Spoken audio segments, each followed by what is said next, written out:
name is Ian, and my first SACT play was in 1987, and it was actually an Arts Renaissance troupe play called Where the Wild Things Are that we performed in the library. And right after that, I did Pinocchio and was hooked at that point, did pretty much every SACT play that was happening for the next 4 years.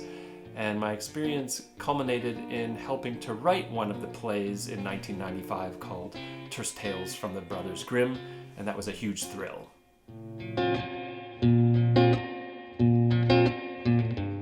So after SACT and high school, I moved to Vancouver, went to the Vancouver Film School, and worked in Vancouver's film industry for about 6 years. Was able to produce a short film, write it with a telefilm grant, so that was exciting. It was called Ohm. And at the end of it, though, I was a bit disenchanted with film and wanted to try out other things. So I packed my bags, headed out to Montreal, ended up writing a couple books of poetry and publishing them.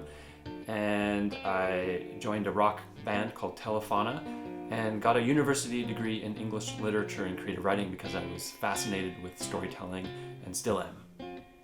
And I would say that love for story was definitely born in children's theater.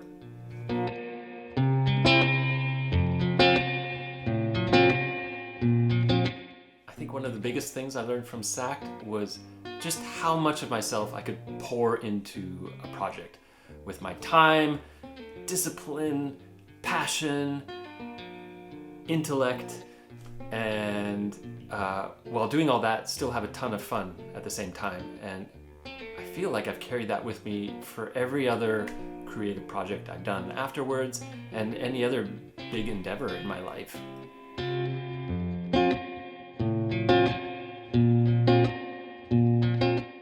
Luckily, I've still kept in touch with a lot of my good friends from children's theater.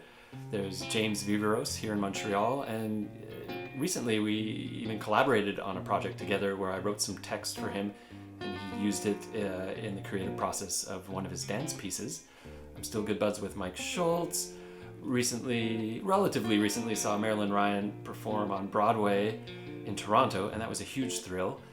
And my niece, Kate Guile, is still in children's theater, which is so cool. And my nephew, Simon Guile, was involved with children's theater up until super recently.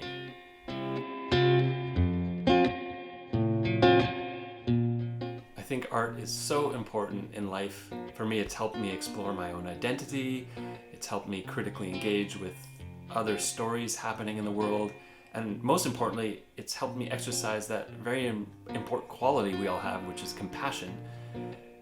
Because as you know, when you're exploring a character in a play and trying to figure out what makes that person tick, it's also helping you understand people in the real world and ideally emotionally connecting with them, which is possibly the most important thing we can be doing as human beings.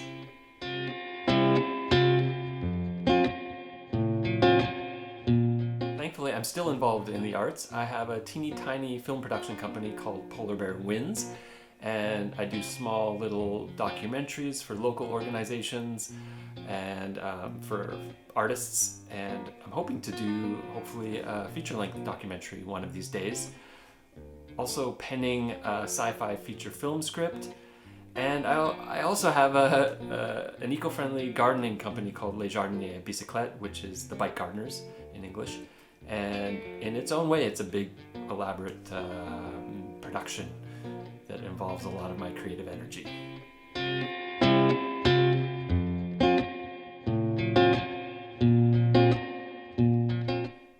I have too many good memories to be able to share them all here right now in this small video, but maybe I'll share one that I think other people really liked, which was when I had the role of the executioner in a play called The 3.5 Musketeers.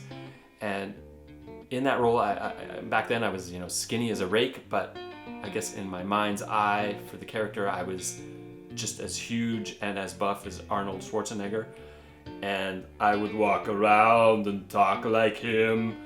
I couldn't do a good impersonation back then, and I can't now. And I think that my first entrance in that play was with me impersonating like a pizza delivery person. It was a very complex character. And so I walk up on stage and I announce, Pizza Man. You maybe had to be there, but I hope some of you enjoyed that.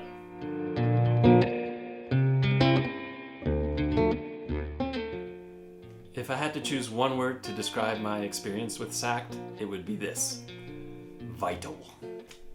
And if I could choose a word that wasn't quite a word, it would be that sound we all made when we did the energy circles, where we had all our pinkies connected together and it was like